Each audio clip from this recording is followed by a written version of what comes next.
공격하고 보복하는 그러한 내용들이 계속 나오는 것을 볼 수 있었을 겁니다.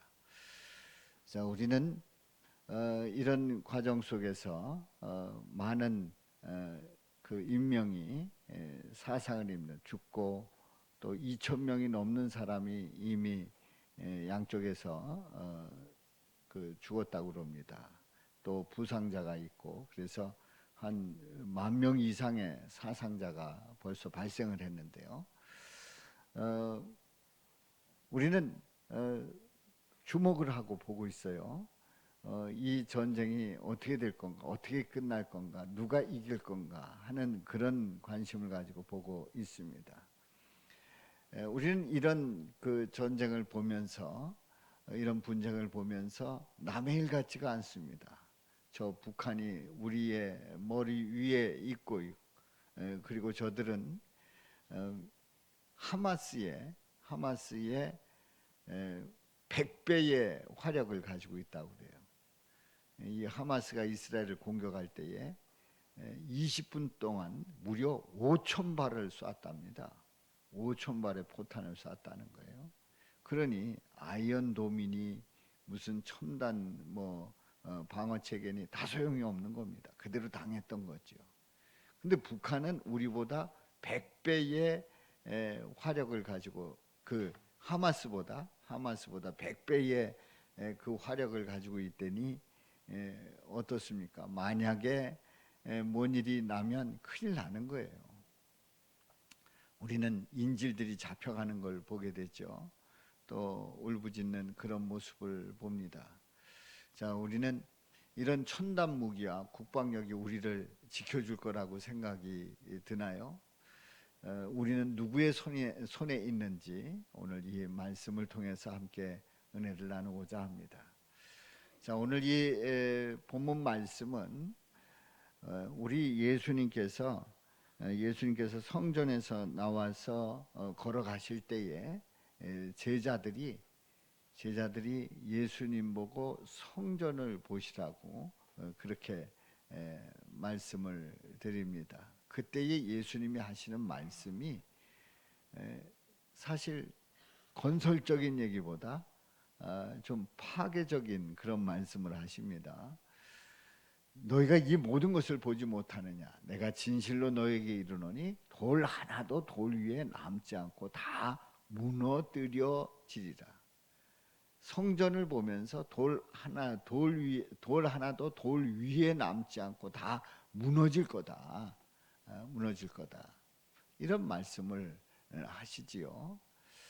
이제 그리고 이제 감난산에 올라갑니다. 감난산에 올라갔을 때에 제자들이 이제 조용히 여쭙습니다. 어느 때에 이런 일이 있겠사오며 또 주의 임하심과 세상 끝에는 무슨 징조가 있사오리까? 무슨 징조가 있겠습니까? 그렇게 여쭐 때에 우리 예수님께서 그 징조에 대한 말씀을 하십니다. 미워하고 또 전쟁이 일어나고 재난이 일어나고 또 미혹하게 되고 사랑이 식어지고 그리고 이제 천국 복음이 전해진다는 그런 말씀을 우리 예수님 하시지요. 자, 오늘 이 본문 말씀 오늘 길게 보았습니다마는 마태복음 24장에 있는 이 본문 말씀을 보면서 세 가지 질문을 던져봅니다. 첫 번째 질문은 성전이 다 무너진다고 말씀하셨는데 우리 예수님이 말씀하셨죠. 그 뜻은 뭘 말할까요? 성전이 무너진다고 하는 것은 어떤 뜻이 있을까요? 두 번째로 다시 오시는 세상 끝날에 예수님이 다시 오시는 세상 끝날에 어떤 징조가 있을까요? 세 번째로 이 세상의 끝은 언제일까요?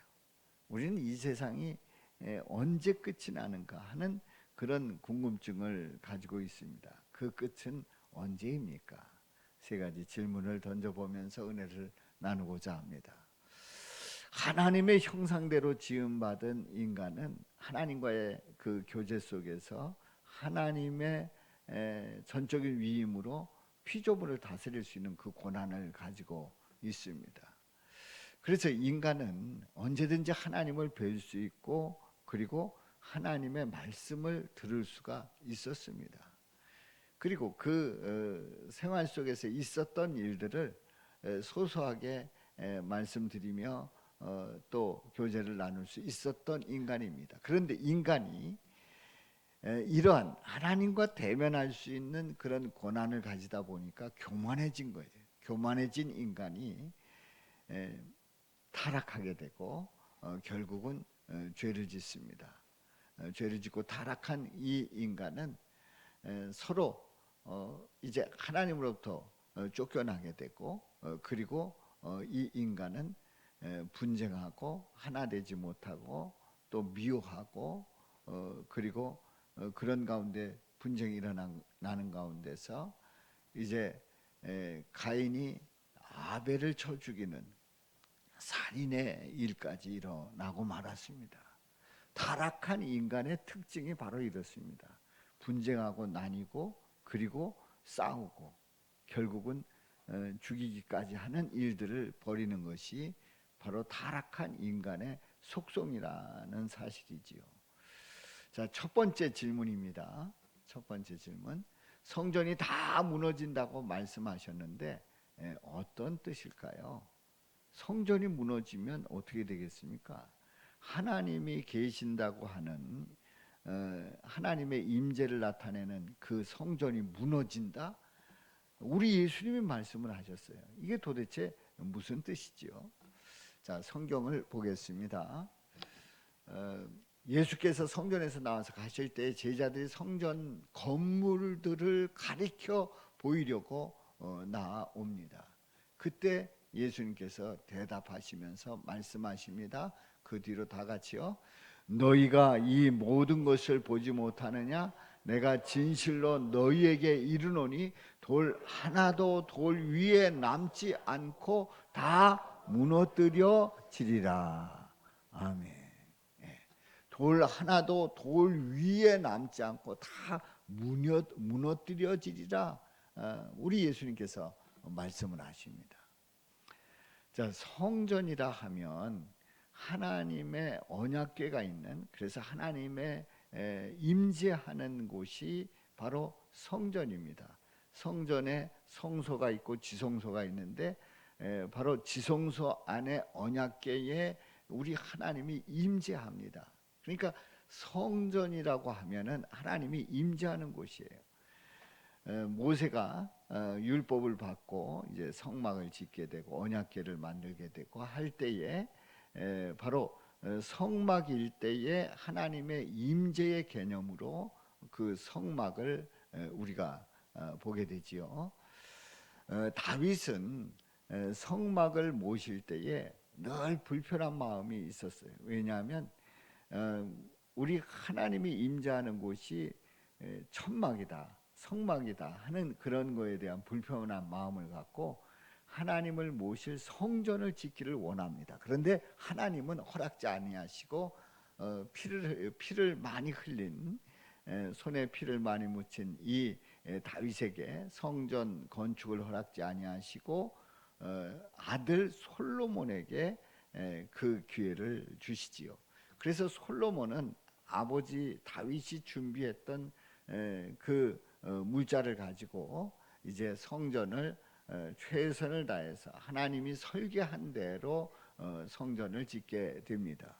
그리고 백성들은 그 성전을 지을 때에 금, 은 이런 여러 가지 것들을 최선을 다해서 이제 헌물하게 되고 그렇게 해서 이제 솔로몬 성전을 건축을 합니다. 참 아름답게 화려하게 잘 짓지요. 하나님의 설계대로 지었습니다. 그리고 바로 그 성전이야말로 하나님의 임재하는 그러한 상징적인 의미가 있고 그 성전이야말로 이스라엘의 최고의 축복이라고 생각을 했지요. 그럼에도 불구하고 이스라엘 백성들은 하나님의 뜻대로 살지를 못합니다. 결국은 남북으로 갈려져서 남유다, 북이스라엘로 나뉘어지게 되고 북이스라엘이 BC 722년에 아수르에 의해서 이제 멸망을 하게 되고, 남유다는 이제 하나님의 뜻을 거역하고 마음대로 살다가 결국은 BC 586년에 멸망하게 됩니다. 바로 그 멸망을 할 때에 성전도 무너지게 되는 거예요. 성전도 무너지게 되고, 그리고 남유다 사람들은 바벨론으로 포로로 잡혀갑니다. 예레미야의 예언대로 70년 동안 포로 생활을 하게 되고, 그 포로 생활을 하면서 예루살렘에서 예배했던, 제사 드렸던 그때를 기억하면서 눈물을 흘리면서 하나님 앞에 회개하고 하나님을 바라보게 되지요. 하나님의 말씀대로 이제 그들은 70년 만에 돌아오게 되고, 돌아와서 그들이 한 일이 그 성벽을 쌓게 되고, 그리고 성전을 짓게 됩니다. 스룹바벨이 성전을 짓게 되는데, 바로 이 성전이 스룹바벨 성전이에요. 그런데 이 스룹바벨 성전은 솔로몬 성전보다 화려하지 않습니다. 좀 그들이 볼 때 부족하게 짓게 됩니다. 그래서 이전 영광보다 나중 영광이 화려하지 못한 그런 것에 대해서 굉장히 그 속상해하는, 마음 아파하는 그런 사람들의 모습을 보게 되지요. 그 이유 중에 하나는 잘 준비를 해서 지은 솔로몬 성전보다 포로로 잡혀있다 귀환해서 지은 성전이 그 솔로몬 성전보다 화려하지 못할 수밖에 없는 거지요. 아무튼 하나님의 성전이 지어집니다. 자, 솔로몬 성전을 제1성전이라고 말하고요, 스룹바벨 성전을 제2성전이라고 말합니다.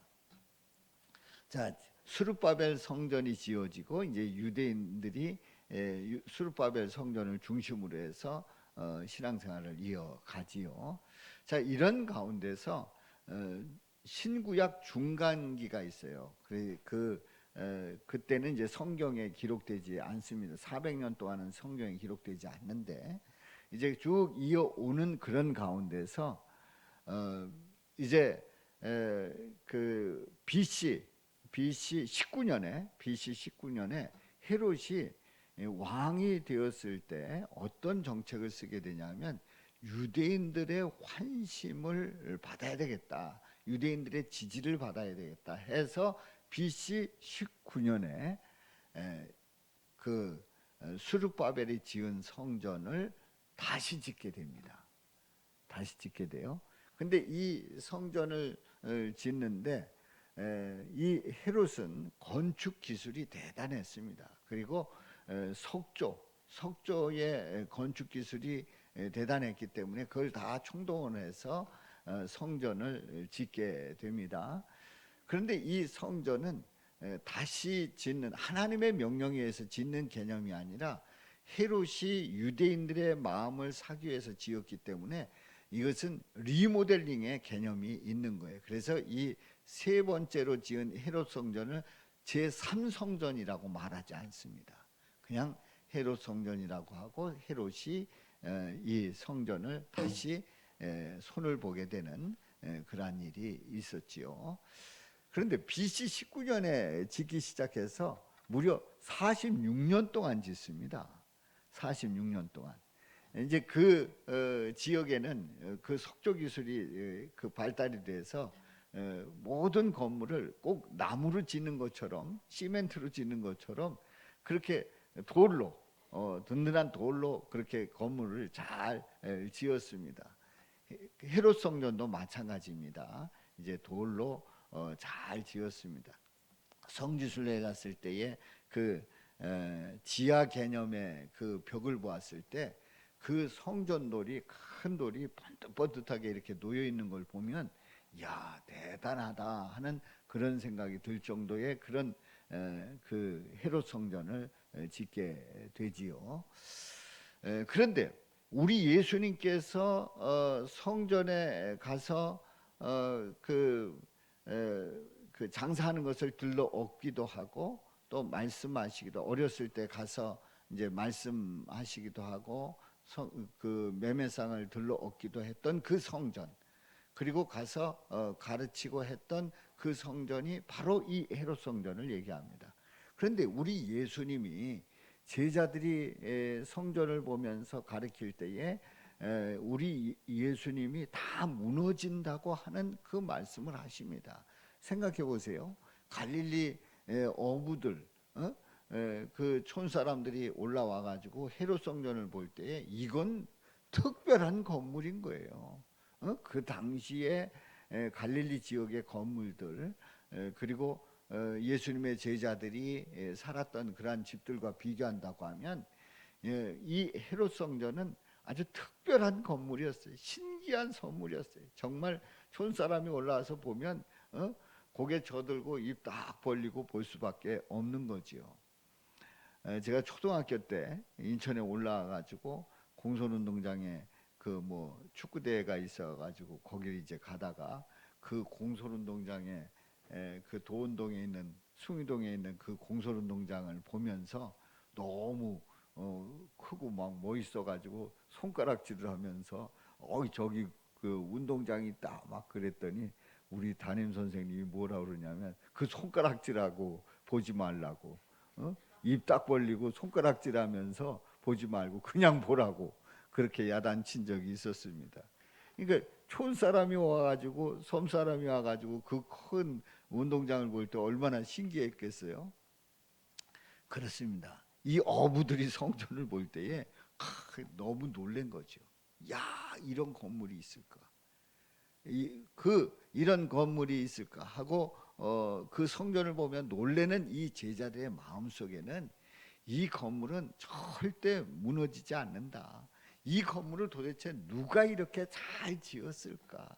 이 건물이야말로 누가 흔들어도 흔들리지 않는다 하는 그런 모든 게 다 포함되어 있겠죠. 제자들의 그 놀람 속에 말이죠. 그런데 예수님은 이 성전이 무너지리라 그렇게 말씀을 하셨어요. 그런데 실제로요, AD 70년에 로마가 예루살렘을 정복을 하고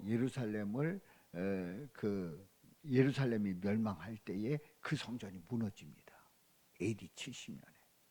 진짜 사람이 무너뜨릴 수 없을 것 같았던 이 성전이 무너지고 맙니다. 이 성전이 무너짐으로 말미암아서 예루살렘이 멸망을 하고 그리고 그때의 유대인들이 AD 70년이니까 예수님을 십자가에 못 박고 난 이후죠. 예수님 부활 승천하신 이후입니다.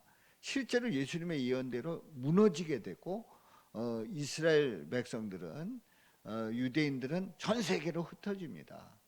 그런데 그 중에 일부가 끝까지 저항을 합니다. 항복하지 않고 끝까지 저항을 합니다. 그래서 마사다 쪽에 피신을 하게 되고 그 산 정상에서 지내다가 이제 로마군들의 그 집요한 공격에 의해서 그 높은 산에 계속해서 그 흙을 쌓고 이렇게 해가지고 결국은 진격하게 됐는데, 거기 딱 가보니까 그 마사다 그 지역을 딱 들어가 보니까 이미 거기 있는 모든 유대인들이 다 숨져 있었던 거죠. 자결을 한 거예요. 이제 그런 일이 있었습니다. 아무튼 이 예루살렘 성이 멸망하는 가운데 이 성전은 무너졌단 말이지요. 그런데요, 그렇게 해서 유대인들은 다 흩어졌습니다. 자, 그러면은 이 성전이 무너져야 되는 그 이유가 뭐냐 말이에요. 이 성전이 무너지는 이유가 뭐냐 말이에요. 자, 성전을 통해서 하나님의 임재를 확인하게 되고 그 하나님의 임재를 나타내는 그 언약궤 앞에서 대제사장이 1년에 한 번씩 들어가서 속죄제를 드리면서 이제 그 백성들의 모든 죄를 씻음 받습니다. 그리고 평소에 번제, 속죄제, 속건제 이런 제사를 드리고요. 자, 이런 성전이 무너졌단 말이에요. 무너졌단 말이에요.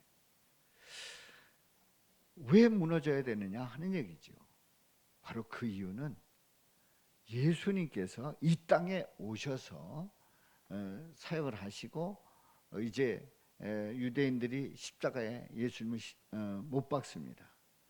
그리고 예수님을 사형에 처하는 거죠. 그런데 우리 예수님은 십자가에서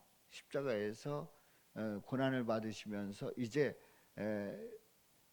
죽으시기 전에, 돌아가시기 전에 하실 말씀이 다 이루었다. 이 말씀을 하시고 죽으십니다. 다 이루었다는 거죠. 뭘 다 이루었다는 겁니까? 바로 죄인들을, 인간들을, 하나님 앞에 나갈 수 없는 인간들을 우리 예수님이 피를 흘려 죽으심으로써 대신 제물로 드려짐으로 예수님을 통해서 하나님 앞에 나갈 수 있는 그 길을 다 이루셨다는 말씀이에요. 그래서 예수님께서 하나님 앞에 나갈 수 있는 길을 열어주신 그 일을 다 이루신 예수님, 그 예수님께 나아가면 모든 사람은 죄사함 받고 구원받는 줄로 믿습니다. 유대인들도 다 포함합니다. 어느 누구든 인류 모든 사람들은 예수님 앞에 나아가면 예수님을 통해서 죄 용서 받고 예수님을 영접하면 예수님으로부터 죄 용서함을 받고 우리가 하나님 앞에 나갈 수 있는 거예요. 예수님을 통해서 하나님 앞에 나갈 수 있는 거예요. 그러므로 성전은 더 이상 필요가 있습니까? 없습니까? 필요가 없습니다. 성전이 있을 필요가 없는 거예요. 그래서 예수님께서 다 무너뜨려지리라, 저 성전이 필요 없다, 그 말씀을 하신 거예요. 그리고 그 일들이 실제적으로 이루어졌고요. 그렇습니다. 예수님이 성전이시기 때문에 성전이 필요 없는 줄로 믿습니다. 그래서 그 예루살렘의 성전은 무너졌다는 사실을, 예수님 말씀대로 그대로 다 무너졌다는 사실을, 그래서 돌 위에 하나도 남지 않았다는 사실을 우리는 역사적으로 확인하게 되지요. 그래서 성지순례 가서 깜짝 놀란 것이 그 돌 위에 돌 하나도 남지 않았다는 그 말씀이 그야말로 지상에 있는 돌은 돌 위에 하나도 남지 않은 거예요. 그런데 지하의 개념에 기초석을 쌓은 그 돌들은 있는 거죠. 그래서 이제 유대인들이 그 벽을 통곡의 벽이라고 해서 그 통곡의 벽에 가서 늘 기도를 합니다. 뭐라고요? 여기에 성전이 다시 세워지게 하여 주옵소서. 그래서 제3성전을 지으려고 합니다. 자, 오늘날의 중동의 그 깊은 갈등은 바로 여기에 있습니다. 이 예루살렘은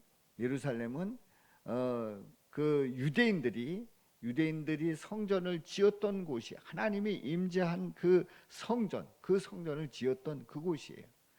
이제 이슬람 사람들이 또한 그곳을 성지로 여깁니다. 그 무하메드가 거기 와서 이제 그 하늘로 올라가고 하는 어떤 엄청난 체험을 했기 때문에 거기가 바로 성지라고 여깁니다. 기독교 또한 우리 예수님이 태어나신 곳이에요.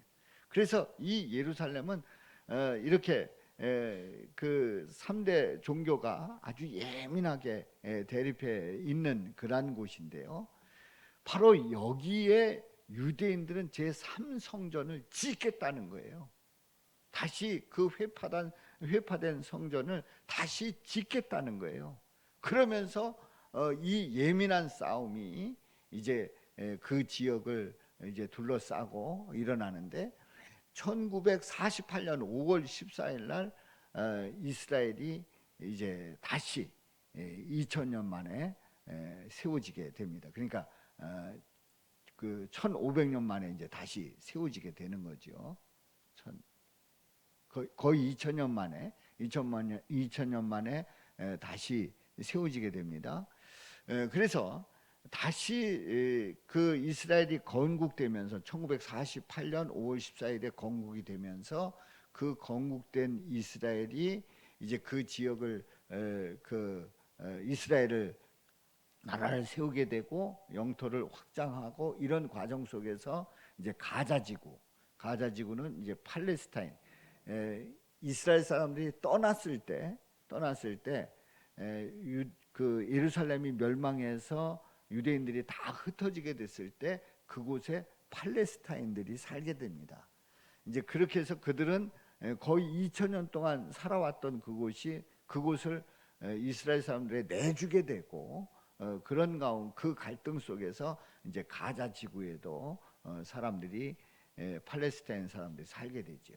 이 가자 지구는 한마디로 얘기해서 성경에 나오는 가사를 얘기하고요. 이 가사는 어떤 사람들이 살고 있었어요? 블레셋 사람들이 살고 있었던 그곳입니다.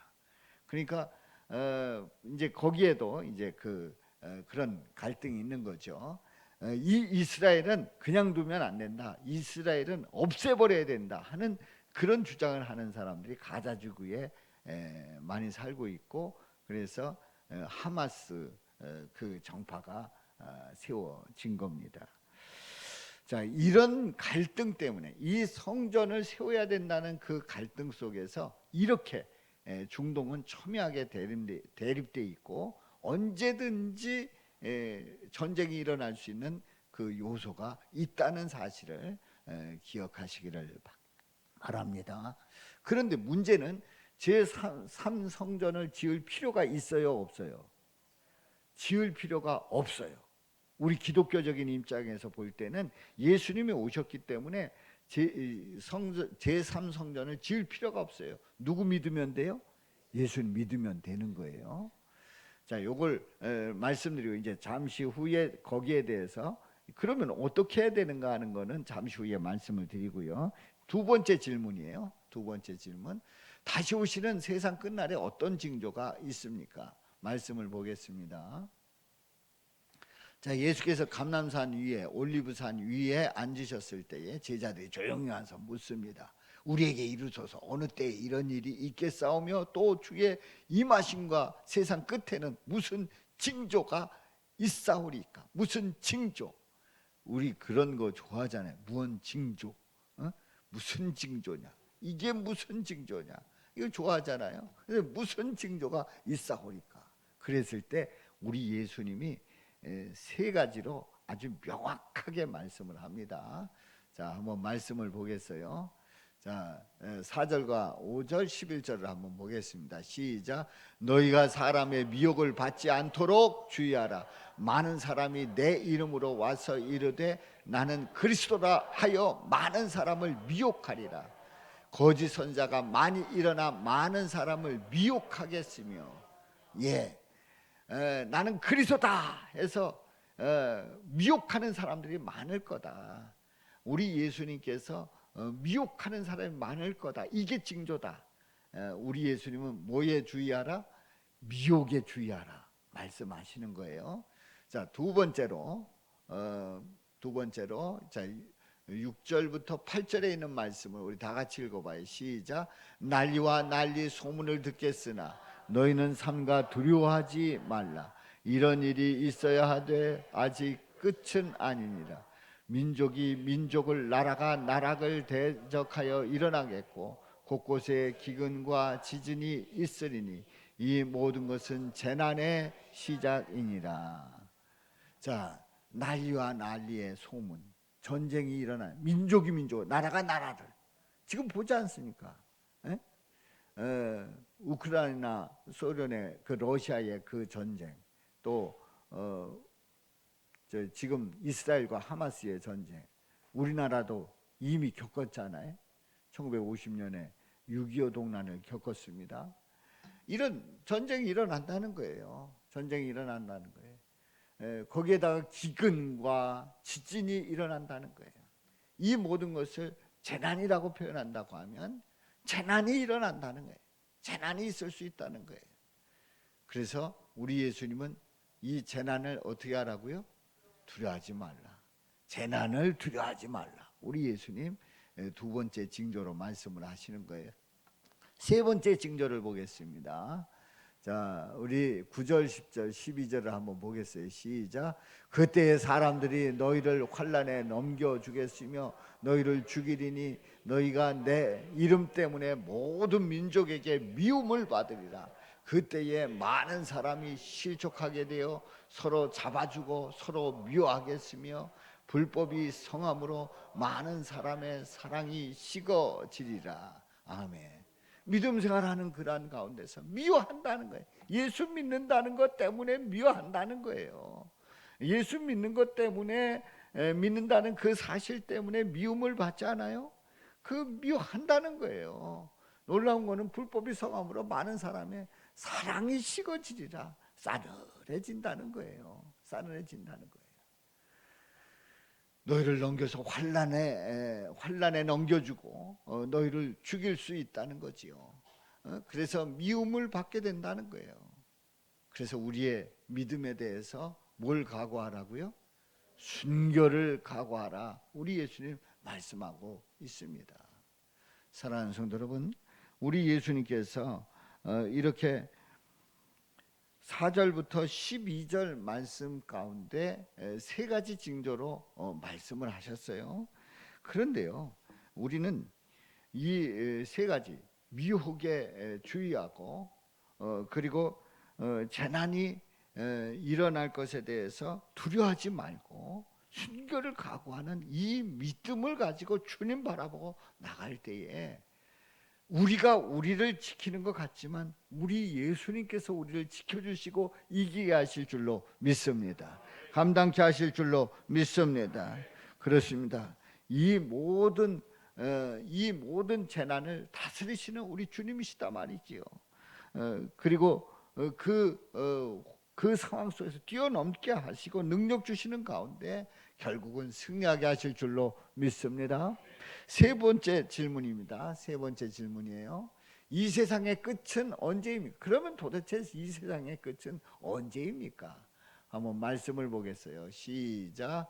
그러나 끝까지 견디는 자는 구원을 얻으리라. 이 천국 복음이 모든 민족에게 증언되기 위하여 온 세상에 전파되리니 그제야 끝이 오리라. 아멘. 끝의 시점을 어떻게 잡고 있어요? 천국 복음이 모든 민족에게 증언되기 위하여 온 세상에 전파된다. 그러니까 천국 복음이 어떻게 된다는 거예요? 전파된다는 거예요. 어디에? 온 세상에. 천국 복음이 온 세상에 모든 민족 온 세상에 전파될 때에 그때에 끝이 오는 줄로 믿습니다. 그렇습니다. 끝까지 견디는 자는 구원을 얻는다고 그랬어요. 끝까지 견디는 자, 끝이 오리라. 우리는 믿음 생활할 때 끝을 봐야 될 줄로 믿습니다. 우리는 믿음 생활하다가 뭐 이런저런 이유로 집어치는 것이 아니라 끝까지 가야 돼. 끝을 봐야 돼. 그런데 끝을 보는데 우리 주님께서 끝을 보게 하시는 줄로 믿습니다. 능력 주시는 줄로 믿습니다. 왜냐하면 우리 예수님께서 십자가에서 우리를 위해서 고난 받으시고 피 흘려 죽으셨어요.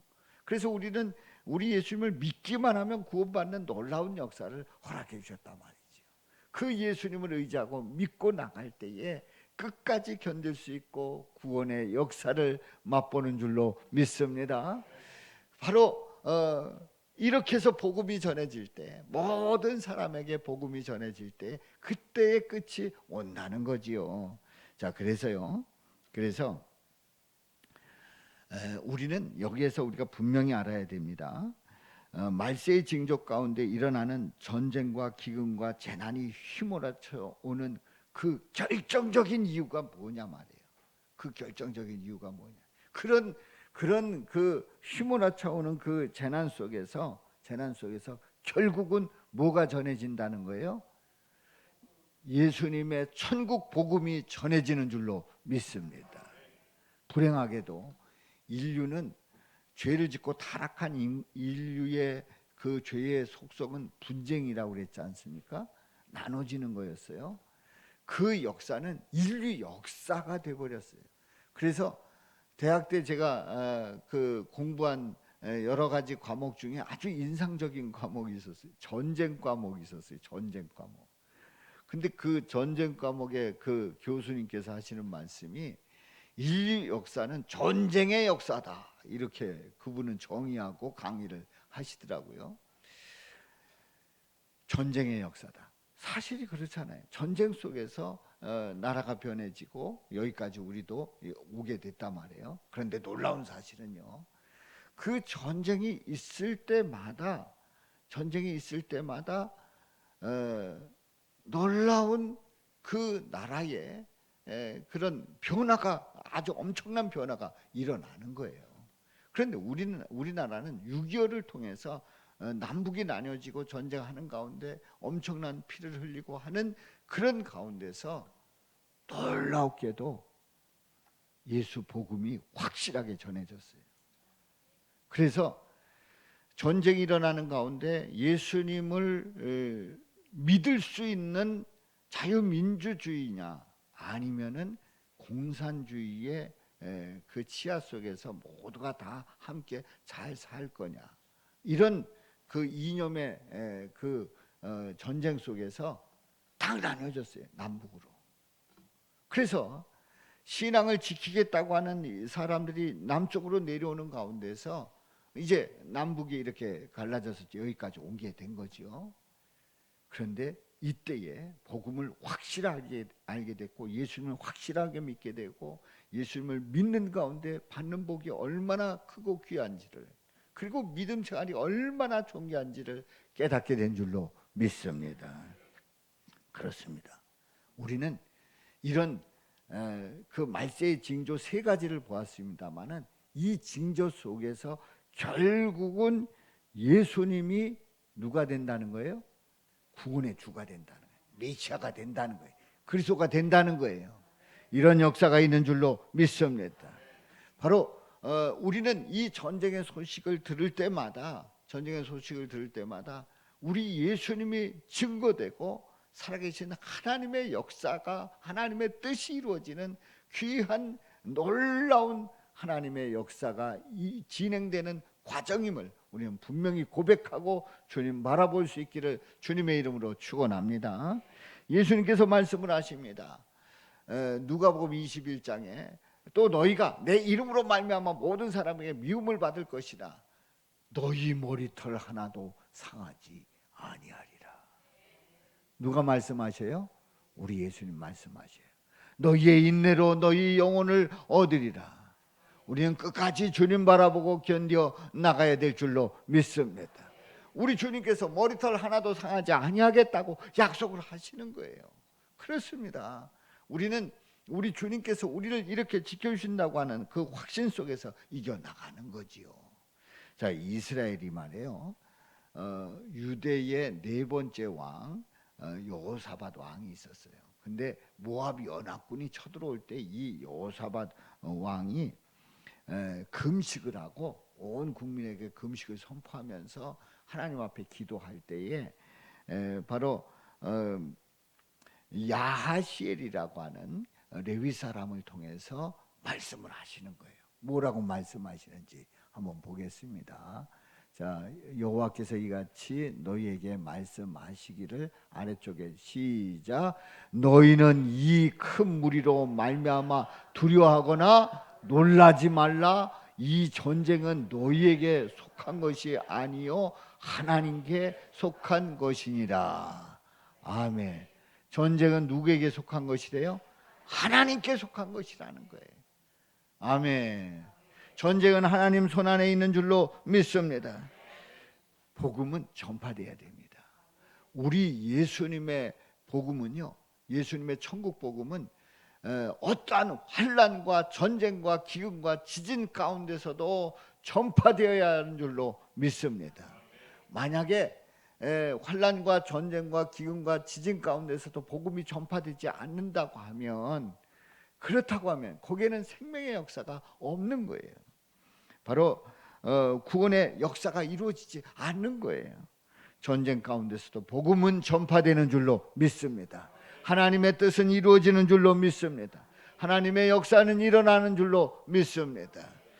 온 세상의 초점이 다 이스라엘과 하마스에게 맞춰졌어요. 그래서 이 전쟁에서 누가 이기냐, 어떻게 피해가 더 커지냐, 아니면 여기까지냐, 여기에 온 초점이 다 맞춰져 있단 말이죠. 사상자가 1만 명 이상이나 되는 이 상황 가운데서 어떻게 끝날 건가, 여기에 다 맞춰져 있는데요. 우리의 초점은 물론 그 상황 속에서 그들을 위해서 기도하고 그 상황이 빨리 끝나기를 기도합니다마는, 우리의 초점은 천국 복음이에요. 우리의 초점은 예수님의 천국 복음인 줄로 믿습니다. 이스라엘이 제3성전을 짓겠다고 하는 그 이스라엘이 언젠가는 그들이 우리 예수님 앞에 돌아오는 대전환의 회개의 역사가 일어나기를 기도해야 될 줄로 믿습니다.